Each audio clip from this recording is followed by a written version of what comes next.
I spent weeks planning the perfect baby shower. On the day of, my mother-in-law showed up in a white gown, grabbed the microphone, and yelled, "Let's celebrate the woman who made this all possible, me."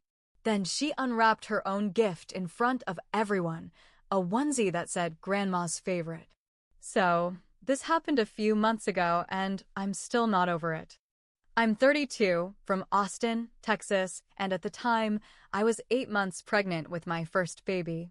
What should have been a beautiful, emotional day turned into the most embarrassing moment of my life, all thanks to my mother-in-law. Let me walk you through it.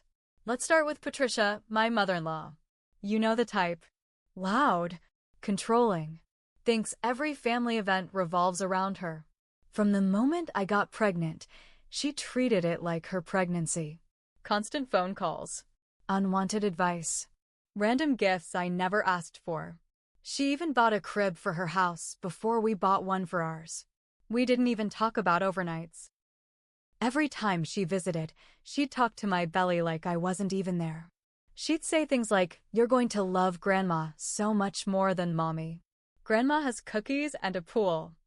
I thought maybe it was just excitement. Maybe she'd calm down. Nope. My husband, Matt, saw it too. He tried talking to her a few times. Told her to chill, to give us space. But she always had some passive-aggressive comeback like, "I'm just being a good grandma. Sorry for loving my grandchild." Anyway, I started planning my baby shower around 6 months in. I knew I didn't want anything crazy, just something calm, sweet, and personal. Garden party vibes. Floral dresses. Finger food. Lemonade. Soft music. Just family and close friends in our backyard. I didn't want a big hall. I didn't want party games. I didn't want people guessing the circumference of my belly. When I told Patricia the plan, she looked disappointed. "That sounds boring," she said. I smiled, ignored it, and moved on. 2 weeks later, I got a group text from her. "Shower surprise. I booked a venue. We're doing a safari theme, so fun, right?" I froze. She had invited over 60 people. Some I didn't even know. People from her book club. Old coworkers. Her manicurist. I had invited 20. Only people I actually knew. I called her immediately. "Why would you do this?" She said, "Because you're pregnant and stressed." "I'm helping. Don't worry, I'm great at throwing parties." I said, "But it's my baby shower." She replied, "It's our baby. I mean, without me, there'd be no Matt, and without Matt, there'd be no baby. So technically, this is my celebration too." No joke. That's word for word. I told her to cancel everything. She refused. Said the deposits were non-refundable. Matt stepped in and told her, "We're doing the shower at our house. You're welcome to come, but you're not planning it. Period." She cried. She actually cried. Told him he was choosing his wife over his own mother. Yup. That's the point. Weeks went by. I planned everything myself.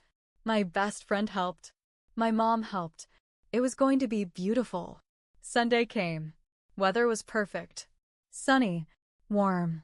Backyard looked amazing. White chairs. Flower centerpieces. A banner that said, "Welcome, baby." I wore a blush pink dress that matched the roses. It was the first time I felt actually happy during pregnancy. Not swollen. Not exhausted. Just excited. People started arriving. Everything was going well. Then I heard it. Gasps. I turned toward the gate, and there she was. Patricia. Wearing a long white gown. Like, wedding gown white. With pearls. A freaking tiara. Holding a white clutch and a microphone. My heart dropped. I could hear whispers. Is that her mother-in-law? Is she wearing a wedding dress? Is this a joke? She walked right up the path like it was her runway. Smiled at everyone. Then, I kid you not, walked up to the mic stand near the cake table. I whispered to Matt, "Stop her. Right now." Too late. She tapped the mic and said, "Hello everyone. Before we begin, I just want to say a few words. I know today is about the baby, But I think it's also important to celebrate the woman who made this all possible, me. I felt the heat rise up my chest. I was frozen. She went on. Without me, there would be no Matt. Without Matt, no baby. So really, today is a celebration of legacy, of motherhood, of grandmotherhood. Then she pulled out a gift bag. I brought a little present for my future grandbaby. She pulled out a onesie that said in big sparkly letters. People started murmuring. Someone let out a nervous laugh. My aunt looked at me with a WTF face. My best friend looked ready to tackle her. She kept talking. I know there's been some confusion around who's planning what, but in the end, love wins. And I love this baby more than anyone in the world. I felt a weird mix of rage and humiliation. I walked inside to catch my breath, and my mom followed. I was shaking. She asked if I wanted to kick Patricia out. I nodded. Matt came inside. Do you want me to do it? Yes. He went out, pulled Patricia aside. I watched from the kitchen window. I saw her face change. She waved her arms, yelled something, then stormed out the gate, dragging her gown in the grass. Some people clapped quietly. Some looked stunned. Everyone was confused. I took a deep breath, went back out, smiled like nothing happened. The rest of the party was okay, but the mood was off. People kept glancing around like they were waiting for her to pop back in. She didn't. The day after the baby shower, I thought maybe, just maybe, things would calm down. I was wrong. At first, I ignored her. I didn't call. I didn't text. Neither did Matt. We thought silence would send a clear message. But Patricia didn't go quiet. Nope.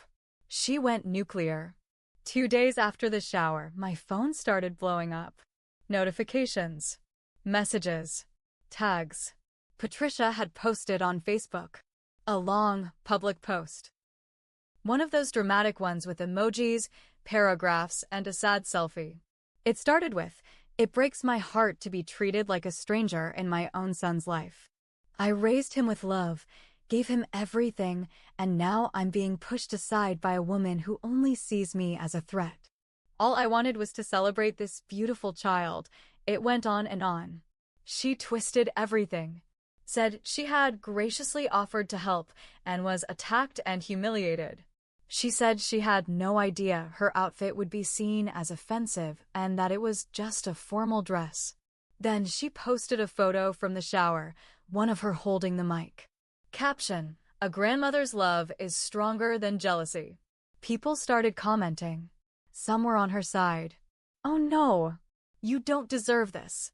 Family should be closer during times like these. You're going to be the best grandma." Others knew better. A few commented things like, "Maybe don't wear a wedding dress to a baby shower? Why are you making this about you?" Respect boundaries. She deleted those. That evening, Matt's cousin Rachel added me to a new group chat. It was called Family Discussion Baby Boundaries. I almost laughed. Inside were Patricia, her 2 sisters, Rachel, and 3 cousins. All from her side. All talking about me. Rachel messaged me privately. "Heads up, Patricia's trying to rally everyone. She wants a family intervention. She says you need to apologize." I said, "For what?" "Having a baby shower?" Rachel, apparently for embarrassing her in front of her people. I left the group. That Sunday, Patricia went to her church, a small, tight-knit group she's been part of for years. She asked the pastor if she could share a personal testimony. He let her speak after service. She got up and said something along the lines of, "When families are torn apart by pride, we must remember that children need all their grandparents. I've been pushed away by someone who doesn't know what family truly means. Please pray for my son and his wife, that they may find humility." Guess who heard about this? My coworker's mom goes to that same church. She texted me right after, saying, "Is everything okay? Patricia spoke today. It sounded really personal." I was furious. This woman turned my pregnancy into her public therapy session. Okay, this part? This part made my blood boil. A week later, I had an ultrasound appointment. Routine checkup. Matt was working, so my mom offered to go with me. Guess who showed up uninvited? Patricia. I walked into the waiting room, and there she was, sitting with a gift bag, smiling like we were best friends. I thought I'd surprise you, she said. I looked at the receptionist. She's not on the guest list. Receptionist. Only one guest allowed. Patricia, she'll want me there. I shook my head. No, I don't. She tried to argue. The nurse had to escort her out. She was crying. Loudly. Saying things like, "You're shutting me out of my grandbaby's life." People stared. I was mortified. My mom was speechless. 2 days later, we got an envelope in the mail. A formal invitation. You're cordially invited to Patricia's grandbaby welcome celebration date, 2 weeks after my due date. Location, Patricia's house. Guests, over 40 people. Description, come meet our family's newest angel, our gift from heaven, Patricia's first grandchild. Patricia's grandchild. Not mine. Not ours. Hers. I lost it. We hadn't even talked about when visitors could come after the birth. We hadn't made a plan. And she just scheduled her own party? Matt was livid. He called her and told her it wasn't happening. That we wouldn't be going. That she needed to respect us as parents. She yelled. Called me names. Said I was controlling and toxic. She said, "You can't keep my grandchild from me." Matt said, "Watch us." A few days after Matt shut her down about the grandbaby welcome party, things got quiet. Too quiet. No texts. No calls. No surprise appearances. I thought maybe she finally got the message. Nope. 1 week later, we got a letter in the mail. Not a card. Not a note. A certified letter. From a lawyer. Patricia had actually hired an attorney. It wasn't a lawsuit, not yet. But it was a formal notice stating her intent to pursue visitation rights after the baby was born. It included paragraphs about grandparental bonding, emotional distress, and I swear I'm not making this up, my rights to be present in the early weeks of my grandchild's life. I was shaking. I handed it to Matt. He sat down, read it, then said, "She's actually gone off the deep end." The craziest part? We live in Texas. Grandparents here don't automatically get rights unless there's a divorce or the parents are proven unfit. Which we're not. We're boring, overly prepared, happily married parents-to-be. We don't even let the milk expire. So this? It was pure intimidation. We took it to a real lawyer. He read the letter and laughed. Said it was a scare tactic. Nothing would hold up unless she could prove neglect or harm. Still, it was chilling. She wasn't just being annoying anymore. She was trying to force herself into our lives, legally. Fast forward 3 weeks. I'm now 38 weeks pregnant. I've barely slept. Everything hurts. Baby is sitting on my bladder like it's a beanbag chair. Matt and I are grocery shopping when his phone rings. It's his aunt. She's crying. Says Patricia fell at home. Hit her head. It's bad, she says. She's in the ER. She's asking for you and the baby. Matt panics. We rush out of the store. Drive straight to the hospital. My back is killing me. We run inside. Guess who we see through the glass in the ER waiting area? Patricia. Fully dressed. Makeup done. Sitting up. Smiling. She waves. The nurse comes over. She's not admitted. She walked in, said she was dizzy, but we couldn't find anything wrong. Matt looks at me, stunned. She faked a medical emergency, just to get us there. We turn and walk right out. She tries to follow us, calling our names. We get in the car. I cry the whole way home, from rage, from exhaustion, from hormones, from all of it. 2 weeks later, I go into labor. Real, can't talk through the contractions labor. We rush to the hospital. We've already told staff, no visitors, no info to family unless we say so. After 11 hours, baby is born. A beautiful, healthy baby girl. We name her Isla. We text my mom, Matt's dad, a few close friends. No one else. 3 hours later, the nurse walks in and says, "There's someone in the waiting room asking to see the baby." I say, "We didn't approve anyone." Nurse checks the name. It's Patricia. She found out where we were. Came anyway. Demanded to be let in. Told the front desk she was essential family and that her son must have forgotten to tell them she was allowed. We tell the nurse to turn her away. The next day, I get a text. "You're not the only one who loves that baby. You can't keep me away forever." We block her again. 2 weeks later, Matt gets an anonymous tip. A message through Facebook from a woman neither of us know. It says, "You don't know me, but I think I might be your half-sister. I found out recently that Patricia isn't just your mom, she's also mine. She gave me up for adoption in 1990. I'm not looking for anything from you. Just wanted you to know." Matt reads it 3 times before saying anything. He messages her back. They talk. She sends paperwork, photos, records. It's real. Patricia had a child in college, a girl she never told anyone about. Not even Matt. And now that woman, Emma, had tracked her down through ancestry websites. When Emma reached out to Patricia, she denied everything. Said Emma was confused. Said Matt was her only child. Then blocked her. Matt was stunned. Said all this time she's acted like this perfect, devoted mother, and she abandoned her first kid and lied about it for decades. It explained a lot. The control, the guilt trips, the obsession with being the only one, the desperation to rewrite her past.